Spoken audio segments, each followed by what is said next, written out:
As I mentioned earlier, that we are delighted to have with us a very distinguished guest who was in London again last week when the Prime Minister called a conference on Islam.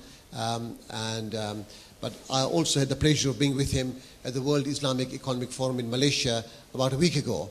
And when I was talking to him, it seemed that every other day or every other few days he's literally hopping back into Cape Province and then out again into other conferences. He's well in demand, and today we are fortunate enough in having him here with us to address on a key topic, a topic that has been with us over the last sort of few years, but more recently over the last 12 months, and that is the issue of Muslim identity in a multicultural society.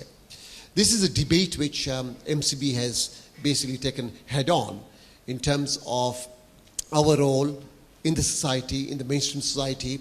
How do we go about?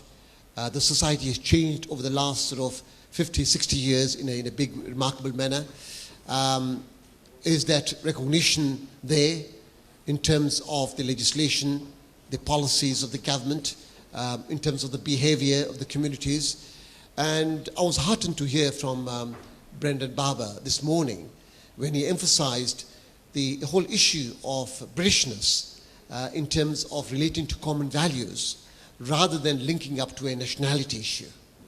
You see, it should not necessarily be focused as though it relates to a particular group of people or person of a particular race, but at humanity at large. And this is where Islam really comes in, because our role as a Muslim is not necessarily to serve the Muslim community, but to serve humanity. And you will see from our logo that has been from the day one of the existence of the MCB, inception of the MCB, to work for the common good. So without saying much, I would invite our chief keynote speaker to deliver his paper this afternoon.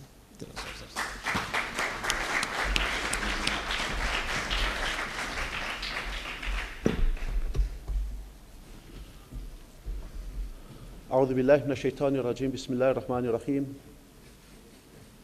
Respected Deputy Mayor, members of the Diplomatic Corps, Sir Iqbal Sakrani, Dr. Bari, Secretary General of the MCB, leaders, affiliates, Jamaat al-Muslimin, my brothers and sisters, Assalamu alaikum wa rahmatullahi ta'ala wa barakatuh.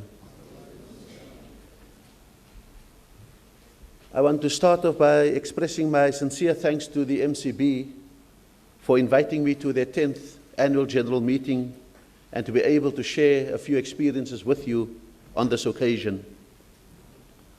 But more than thanking them for the invitation, I want to thank them for the work that they have done and what they represent in British society today. I think we have learned a very important lesson in South Africa. Government, whether it was the then apartheid government or whether it is the current African National Congress government, government cannot choose who it wants to speak to. It speaks to those who are legitimate. It speaks to those who represent their people. It speaks to those who represent the pulse of the community. And if that is agreeable, fine. If it's not agreeable, then you must intensify the discussions that you have with them in order to reach degrees of agreeability so that society can remain coherent and cohesive. And I think that this is what the MCB has come to represent in Britain over the last few years.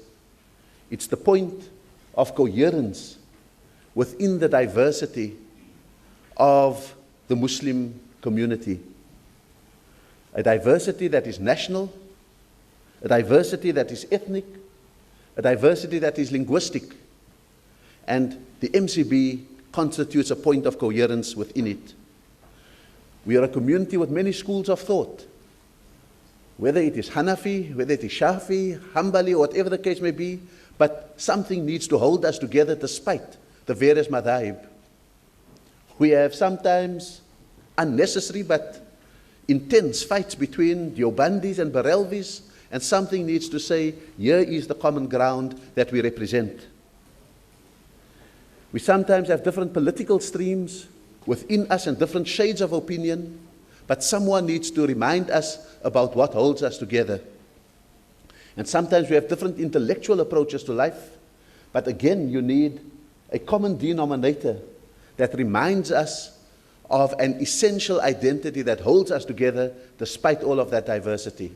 I believe that to a large extent, the MCB have played that role within British society. More than that, it's not just been a point of coherence, it's been a point of articulation. It has given voice to Muslims in the media so that we are not only spoken about, but we are also speaking. It gives expressions to our joys, it gives expressions to our concerns, and necessarily, it has to give expression at moments of great anger. Because if the diversity were to be angry in fragmented ways, it is sometimes more dangerous to a society than when anger is channeled through a legitimate voice that moves forward and can articulate it in ways which are sensible to the rest of society. But it's also been a point of focus, a point in which our identity can be lobbied for, so that religious identity, in your case, have also become part of the national census, so that society may know how it is changing, not to emphasize difference, but to understand what the makeup is of what is called today the British nation. And I think that more importantly, it focuses the dialogue between Muslims and fellow citizens of whatever other color, nationality, creed, or whatever the case may be. It's able to find the points of cooperation between all. I'm very happy that Peter Hain has sent a message as forthright as what we have come to know him. He has been a legend in South Africa for the way in which he had fought apartheid from British soil and the way in which he had stopped successive Springbok teams from coming to play when they ought not to be playing.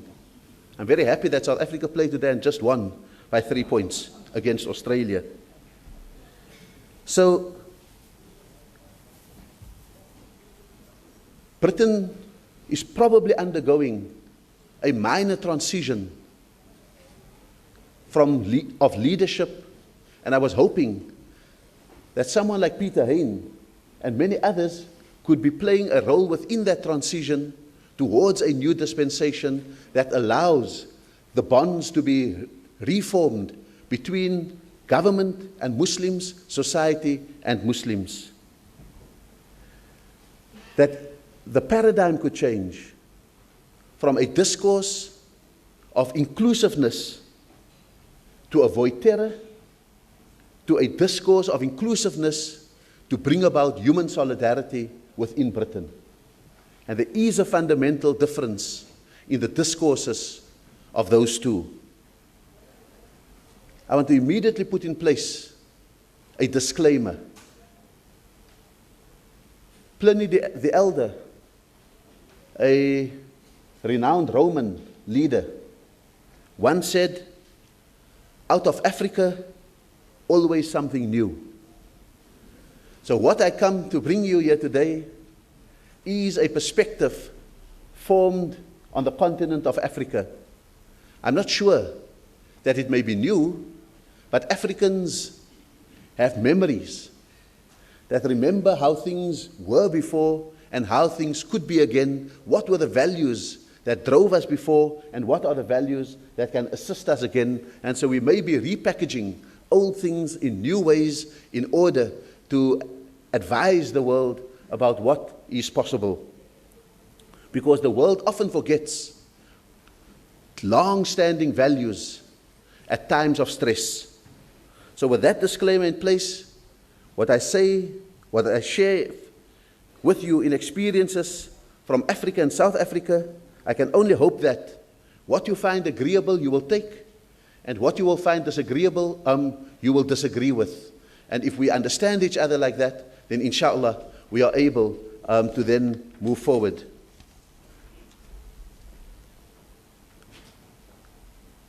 There's a fundamental difference between, say, British Muslims and South African Muslims. In South Africa, the Muslim community have evolved over 300 years in South Africa. Our history has been one where we had been brought there as political exiles, particularly from Indonesia, where we have been brought there as slaves from Indonesia, Malaysia, where we've been brought there as indentured laborers from India and Pakistan and what would be the Indo-Pak subcontinent. And so Muslims have been brought there under various conditions of difficulty. Secondly, today is June the 16th, when Muslims, together with the rest of South Africa, when we go back to 1976, we will also commemorate the many martyrs that fell in the struggle against apartheid. So we were not theoretically fighting. We had also spilled our blood as we had brought apartheid to an end. And when we celebrate freedom in South Africa, we also celebrate freedom for Muslims, because Islam has not always been a recognized religion in South Africa. In fact, up till about just over 100 years ago, to be a Muslim was a crime that invited even death. That's the difficulty from which we come. Those were desperate years, and I think that was the desperate period of our history in South Africa that may echo in some ways many of the emotions and the feelings that go through the Muslim world all over the globe as we speak about today. There's physical and psychological occupation in the heartlands of Islam. Iraq, Palestine is a particularly stark example, as well as Afghanistan and many other places where the psychological oppression is almost equal to the physical oppression that is there. In the Western world, Islamophobia, profiling, and stereotyping is the order of the day for many Muslims as they try to go about their lives. Suspicion and stereotyping emerging from a war on terror often makes us secondary victims within that war of terror, whether we have guns or not. And to add to all of that, our internal weakness and fragmentation has had its own impact on Muslim society. Sometimes leaders in the face of this acquiesce, and sometimes they become extreme. And what we find elusive is often that middle ground that defines who we are as Muslims, as an ummatan wasatan, an ummah that is balanced, an ummah that finds the middle path. We fluctuate between acquiescence and extremism. And this is the collective pain that we carry around with us.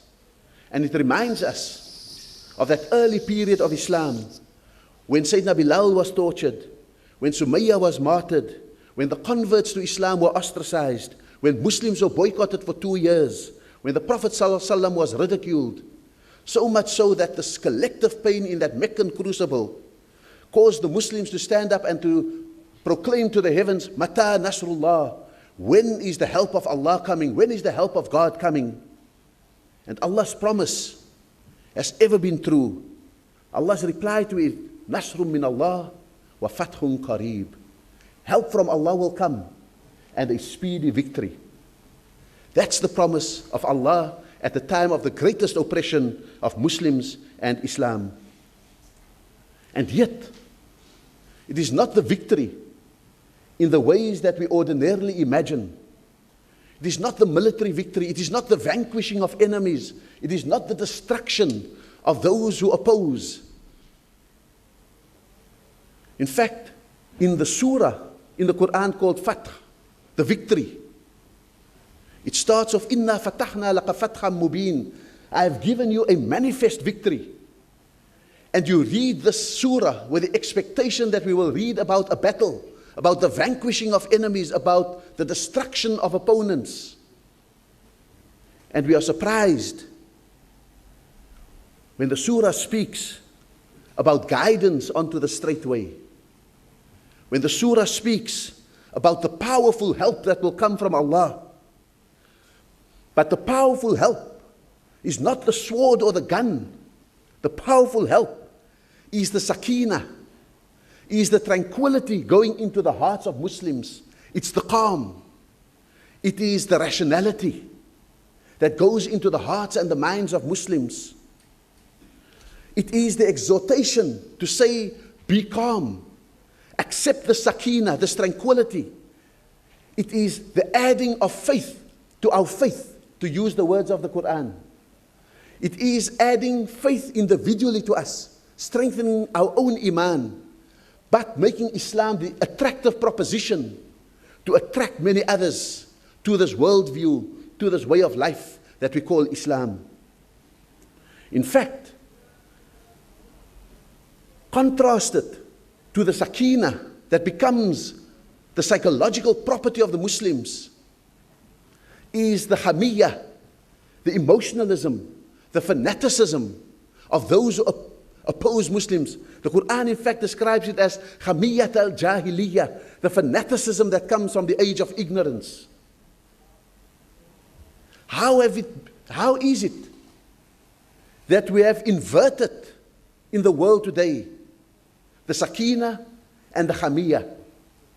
How is it that those who occupy the heartlands operate with a sakina, a calculation, a methodical nature of doing their work, and all we have to reply with is hamiyah, is emotionalism, extremism, fanaticism? How do we reverse that situation, not only in the heartlands, but all over the world, in order that we become the embodiment of that sakina, of that tranquility, of that calm, of that rationality? If you read Surah Fath, the Treaty of Hudaybiyah was there to create the conditions for Islam to be understood, to be spread, to be acceptable and accepted in the world. In South Africa, when we went through our own transition from apartheid to democracy, we asked ourselves the question, how do we create the conditions that the Quran speaks about? We decided explicitly to go to the Quran to seek our guidance. And I say this particularly because when I was at the last conference, I picked up a discourse that began to speak about the need for revisionism of the Quran, about the need to make the Quran relevant, almost as if the Quran is an anachronism in the world today. It holds us back. It has no answers for us. In South Africa, we found exactly the opposite. And we found that it was something filled with answers for us, and that we needed to go back to it. And so the conditions for modern living was laid over 1400 years ago with the revelation of the Quran, when Allah subhanahu wa ta'ala in Surah Mumtahana speaks about how we order our relations with non-Muslims, with those who are not Muslim. Inna Allah la yanhaakumullahu anil ladhina lam yuqatilukum fid din wa lam yukhrijukum min diyarikum an tabarruhum wa tuqsitu ilayhim. Allah subhanahu wa ta'ala says, Allah does not forbid us for having good relations or relations with non-Muslims if they do not fight us for our deen and they do not drive us from our homes. In fact, if they do not fight us for our deen and do not drive us from our homes, Allah wants us to embrace them with kindness and righteousness and to deal with them with justice. That is a very important deal almost that the Quran puts forward. Don't fight us for our deen, for our faith. Don't drive us from our home. And in return, what you get is kindness and justice in our dealings. It's an advance on the early Meccan thing of the early Meccan revelation of lakum dinukum waliyadin, which establishes the need for tolerance in the face of hostility. This one speaks about embrace when those conditions are found. In South Africa, we asked, what's the impact of a revelation like that on how we build this post-apartheid South Africa? We understood that that injunction laid the basis for the establishment of what we desired, a darul-aman, a place of security, a darus-salaam, a place of peace, and more importantly, a darus-shahada, a place where we can profess our religion privately and publicly. And that became the rallying call of Muslims as we established the post-apartheid government. How do you build the conditions for security for Muslims, peace for Muslims, and profession of faith for Muslims? Not exclusively. We understood that what we demand for ourselves, we must ensure for others as well. Because the moment you enter the terrain of exclusive rights, even to those that you may despise the most in the world, once you become exclusive, you create the conditions for discrimination. And we asked ourselves, what does it mean then to establish this darul-aman, salam, and shahada? It is freedom from social persecution, as encaptured by the notion of driving from your homes. But the freedom also to profess your faith privately and publicly. What does this profession of faith then mean? Unlike the darul-islam, where many of the things that Muslims may believe in, they can find their expression in the way in which the state or the government operates. So if we don't believe in the drinking of wine or alcohol, then the state may not necessarily, if it is a darul-islam, allow the proliferation of outlets which sell alcohol or liquor or whatever the case may be. And so we can go on through the examples. We understood that a darus-shahada may be different in that respect, because we cannot expect the state to forbid what we forbid as an ummah, as a community. By the same token, we cannot expect the state in a darul-aman wa salam to enforce what we believe in over society. There's a shift of responsibility from the state to the community, to the family, to the individual.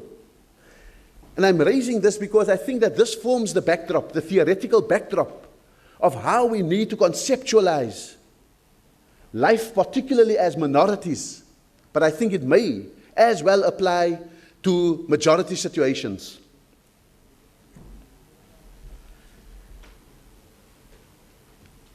If we understand that maybe our objective as a Muslim ummah in the world today is to increase the space for aman, salam, and shahada.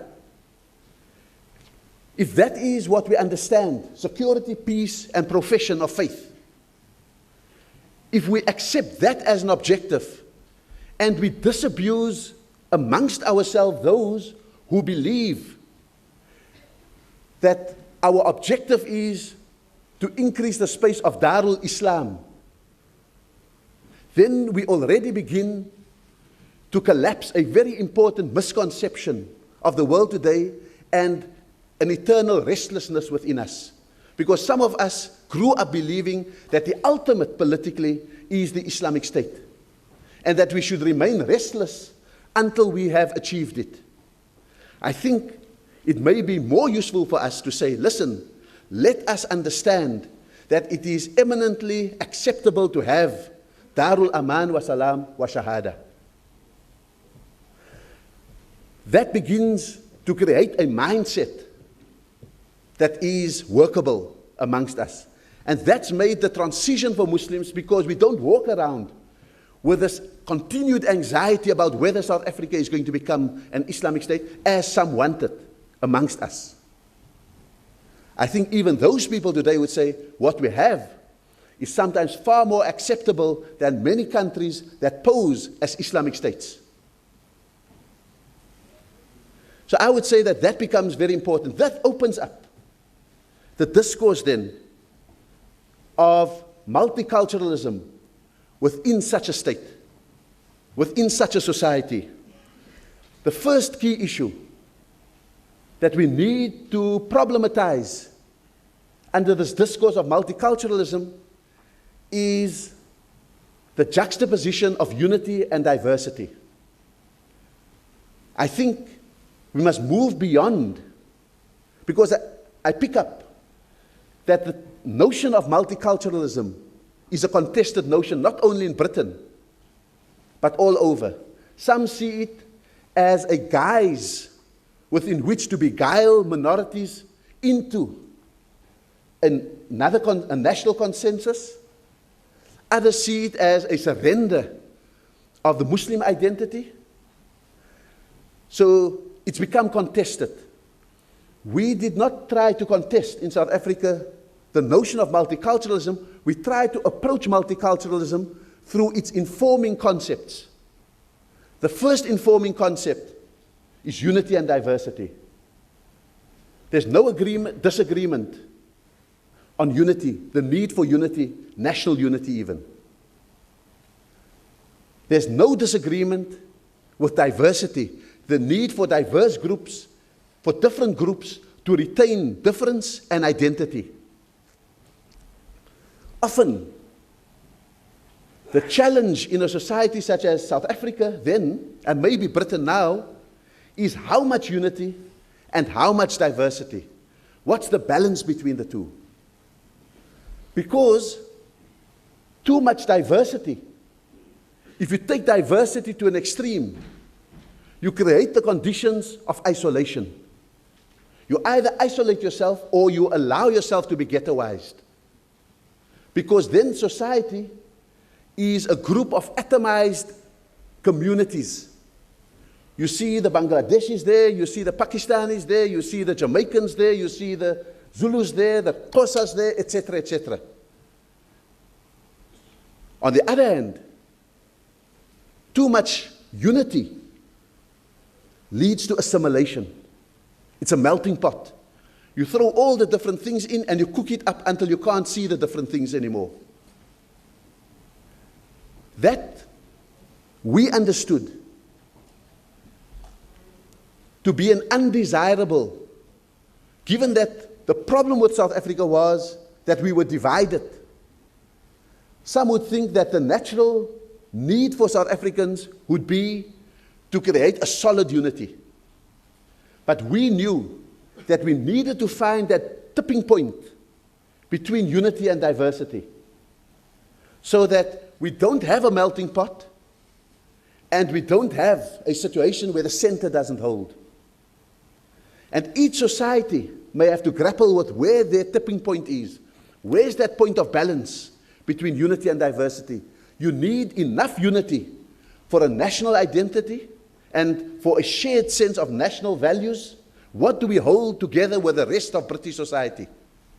What do we agree on in terms of the informing values of being British? What do we agree on in terms of being part of a British nation? So that we can, with justification, say, we are British. Like we say with pride, we are South African.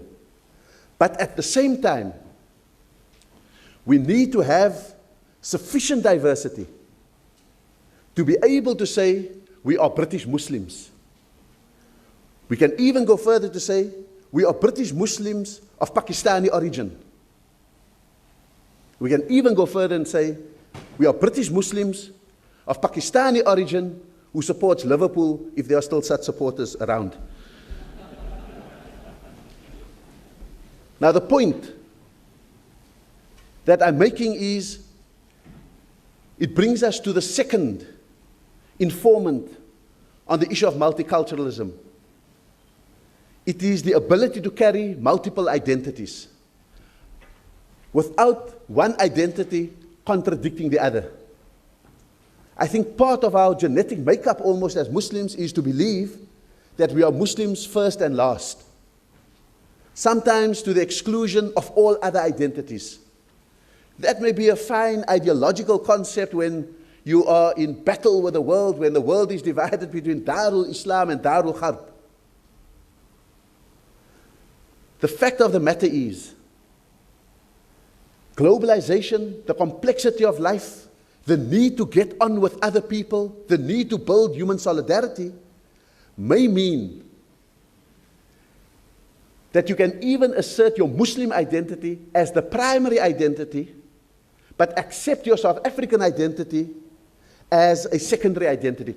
There's a very important distinction that we asked ourselves in 1994. Are we South African Muslims or are we Muslims in South Africa? A fundamental difference between the two. If we are Muslims in South Africa, we are guests, we are sojourners, we earn our living there, but our allegiance is somewhere else. We live off the state, but we will die for another country or another cause. That was our test. And we decided very firmly that we are South African Muslims, and the debate was, is Muslim a verb or a noun, an adjective or a noun, and is South African adjective or a noun? We decided, given the fundamental role that faith plays in our life, that Muslim will be the noun and South African will be the adjective. It will describe the noun without detracting from loyalty and allegiance to the adjective. I'm throwing out these debates in almost the way in which we argued it out. Because what I'm trying to do is to take you through all the many years of discussion, arguments, debates that we had in order to arrive at the comfort that I think we enjoy in South Africa today. Because it shows a major reflection on the issue of identity. And we decided to avoid the extremes, on the one hand of isolation and the other hand of assimilation. And thank God, our country and our government did not seek of us to assimilate and did not want us to isolate. And that brought us to the third informing concept of integration. Now, if one understands and defines isolation as atomized communities, ghettoized communities, isolated communities, either by their own hand or through the action of government or whatever the case may be, then we must understand that that is not desirable. If, on the other hand, we are speaking then to the issue of assimilation, where the parts submit to the whole, where the parts have to become a part of the whole and only finds definition in the whole. You subject your religious, ethnic, linguistic identity for the cause of South Africanness or Britishness or Frenchness or Turkishness. Then assimilation is not going to help in the world today. We must reject assimilation. Integration is one. If the key word of integration is integrity, then integration, the test for integration is the integrity of the nation or the whole respected, and is the integrity of the part of the whole respected. Do you have integrity as a Muslim? And does the nation of Britain have integrity as a nation? If you can see the integrity of the whole and the integrity of the part of the whole, then you begin to understand where we are going to with regard to integration. That we should not be fooled when integration becomes interchangeable with assimilation. Because assimilation wants the integrity of the whole at the expense of the integrity of the part of the whole. And that, I think, needs to become part of the working definitions, the guidebook towards multiculturalism. Those are some of the key challenges that Muslims must face in deciding on their participation in a multicultural society. Part of the test that British society may have to face is, what is Britishness today? What does it mean to be a Briton? What constitutes Britain today? Is it as it was under empire? Is it as it was under colonialism? Is it as it was 50 years ago? Because fortunately in South Africa, we had the opportunity to do this navel gazing because we were going to overthrow the old system and bring in a new system. We were explicitly going to renew ourselves and reinvent ourselves. So we could ask the question, what does it mean to be a South African? And we said, no, to be a South African means you've got to accommodate 11 languages. So people find it ridiculous that we have 11 official languages, including Arabic. Because there is almost 1 million Muslims who don't understand Arabic, but they read it every day in their madrasas. And they want to learn it as a language in the school. So you recognize it so that it can be taught in the school.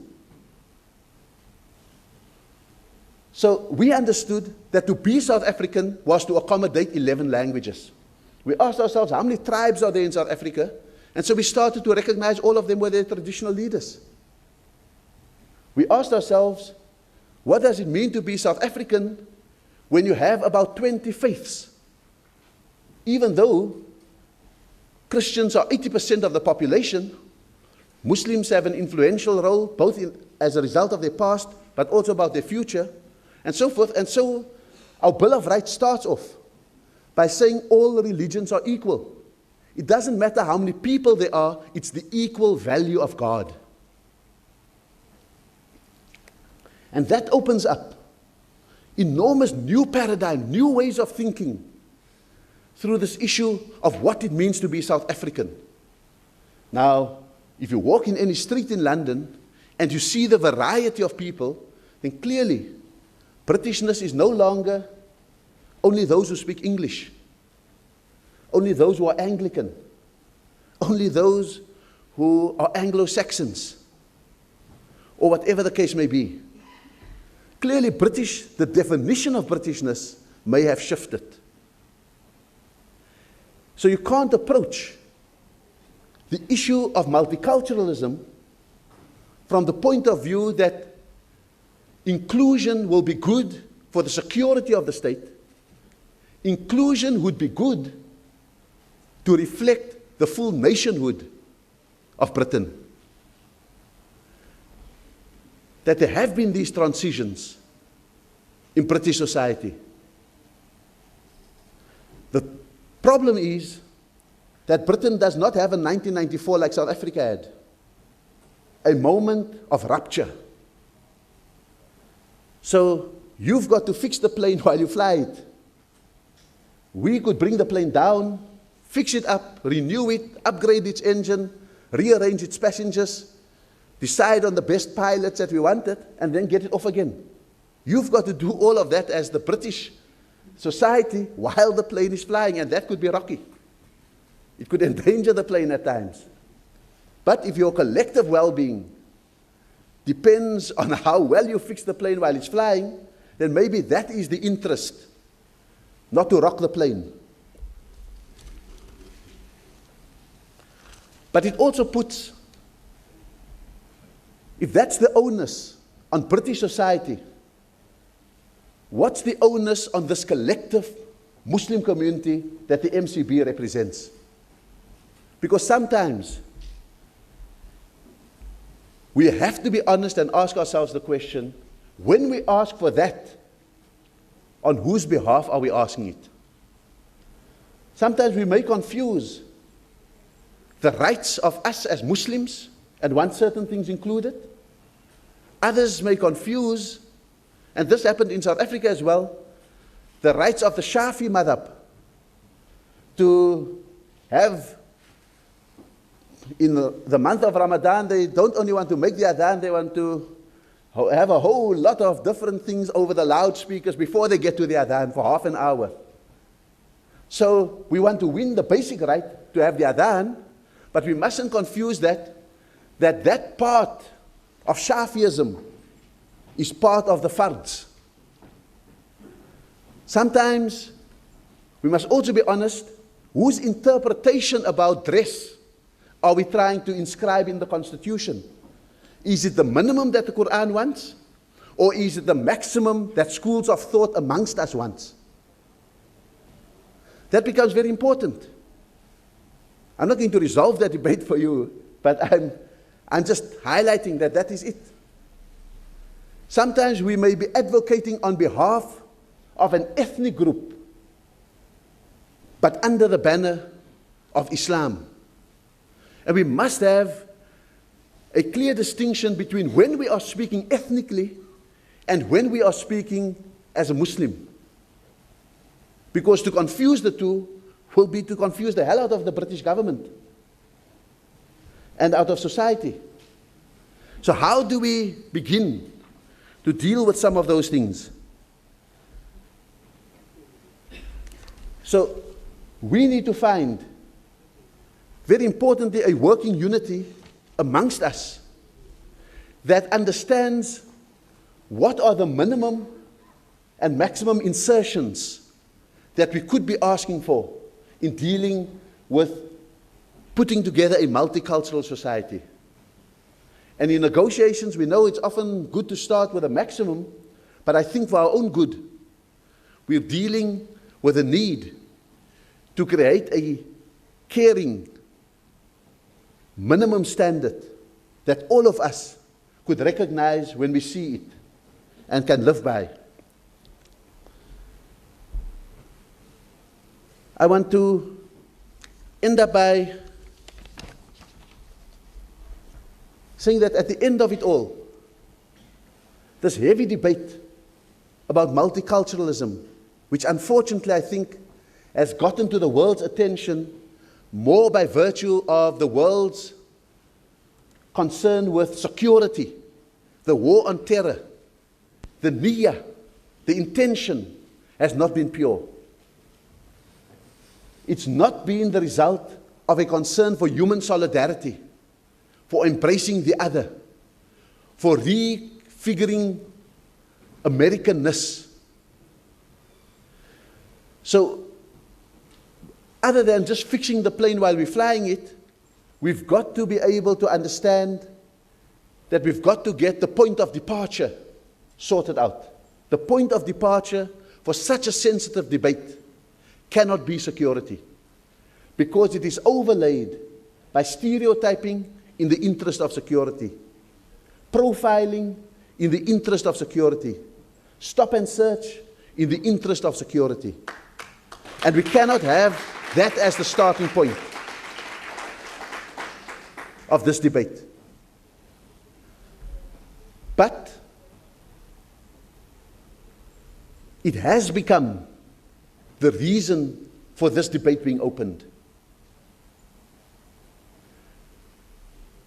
The MCB may need to display the greatest hikmah, the greatest wisdom in terms of rerouting this debate away from its original intentions. How do we show sufficient generosity and then sufficient intellectual adeptness to get this debate onto another level? We can respond to that debate and denounce it, or we can grab the debate and reroute it. And I think that that's going to be the strategic challenge for the MCB.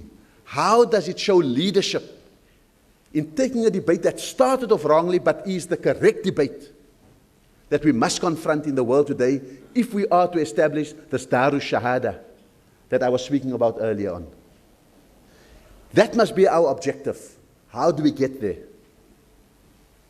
And I think the first thing is not to take the full onus for this debate on our shoulders as Muslims, but to unleash this debate amongst many other diverse groups within our society. If the Hindus feel marginalized, they must be allies in the debate on multiculturalism. May I say it? If the Jews are a marginalized community, we may disagree with them on many other things, but how do we mobilize them into this debate? They may be listened to more persuasively than what we may sometimes. If black Jamaicans or Africans who are here as part of an African diaspora are marginalized and don't fit into this multicultural, how does the MCB redefine this debate? By building solidarities and unities and discourses with them in order to get them into this debate. This is not the time to don the mantle of victimhood in this debate. This is the time to put on the mantle of leadership in this debate. And you've been tested for 10 years. You are still here to tell the story. And the responsibility for leadership is with you. Part of the mindset of Hamiyya, of emotionalism, is to run with victimhood and to make victimhood the most impressive of your adornments in order to try and gain sympathy from a world. I think it's a time for leadership.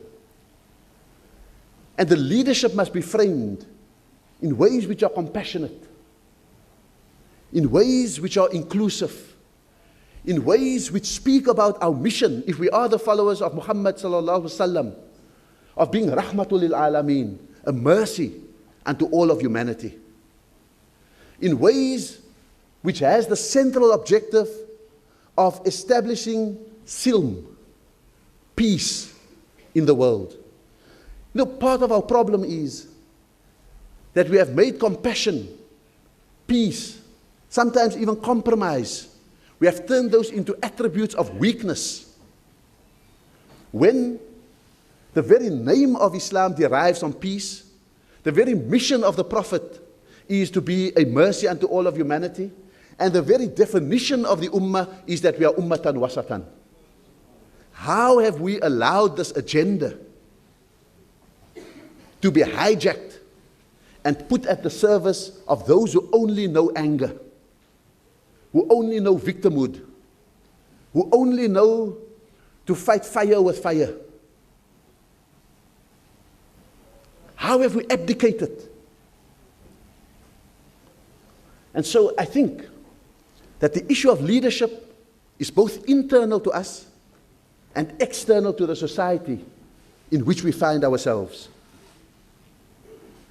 Let me end up by quoting Richard Rorty, who I think has some very important advice for us. He says,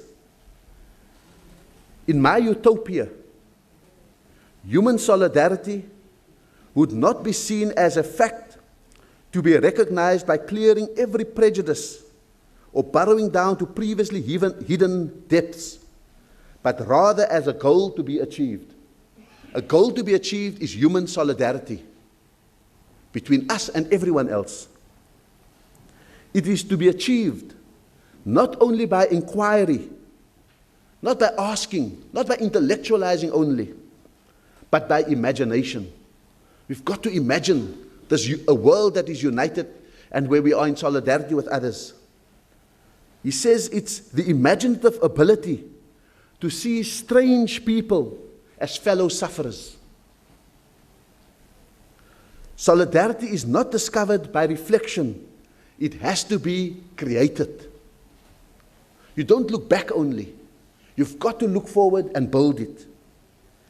It is created by increasing our sensitivity to the particular details of the pain and humiliation of other unfamiliar sorts of people. That is what I believe to be a profound lesson to those who practice Islamophobia in the world. But by the same token, it may be a profound lesson for us. As we react to that provocation, we may be guilty of not imagining others as fellow sufferers, wanting to be reached out to, worthy of human solidarity. We don't see them in our imagination because our imagination is clouded only by images of ourselves, mostly as victims of history. Thank you very much. Walhamdulillah Rabbil Alameen.